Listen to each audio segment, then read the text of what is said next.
আছে, এটাকেও হাত পাশ রেখে দিই। ফোনে রিচার্জটা তো করে নেওয়া হবে। হ্যাঁ, আমাকে তুই ফোনে রিচার্জ করে নিবা? কই না তো, কে বললো তোমাকে? এই আবার শুরু করে দিয়েছি। না রে, ও এক্ষুনি মনে মনে বললো ওর বড় লোক বয়ফ্রেন্ড আছে, আমাকে হাত পাশ রাখবে। এই খাসি আবার মনের কথা শুনতে পায় নাকি? হ্যাঁ গো, শুনতে পাই। না আর হবে না, শালা তুই সারা জীবন সিঙ্গেলই থাক। এরকম মেয়ের সাথে প্রেম করতে গিয়ে সিঙ্গেল থাকাই ভালো। তোর গার্লফ্রেন্ডের তো 4টি বয়ফ্রেন্ড আছে। হ্যাঁ, 5টার সময় টাইম দেওয়া আছে, তোর সাথে দেখা করা হয়ে গেলে আর একটা আসবে। বিশ্বাস না হলে তোর গার্লফ্রেন্ডকে জিজ্ঞেস করে দেখ। ও গো, এইসব কি বলছে? আরে না গো, কার কথা শুনছো তুমি? তুমি আমার একমাত্র জান, তোমাকে ছাড়া আমি অন্য কারো কথা ভাবতে পারি? তুমি বলো।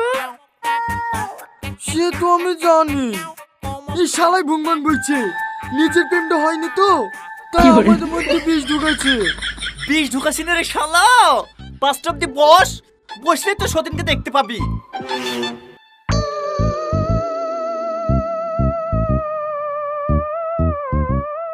বাদ দাও তো তোমার এই পাগল বন্ধুর কথা। হেই লাও জান, খাবারটা খেয়ে নাও, আমাদের খাবার যেতে হবে। দেখছি পালানো লেগে আঁকাবাকি করছে। 5টা বেজে গেলে ধরা পড়ে যাবে যে। এই তুই চুপ কর তো। জান, তুমি এখানে 5টা পর্যন্ত বসে দেখে দাও তো, তোমার কোনো বয়ফ্রেন্ড নাই? তার মানে তুমি তোমার বন্ধুর কথা শুনি সত্যি সত্যি আমাকে বিশ্বাস করছো না?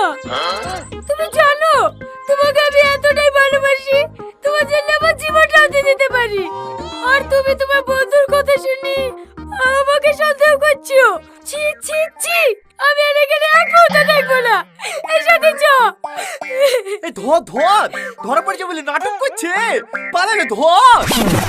ও শোনা, ওর কথা শুনে তুমি কেন না করছো?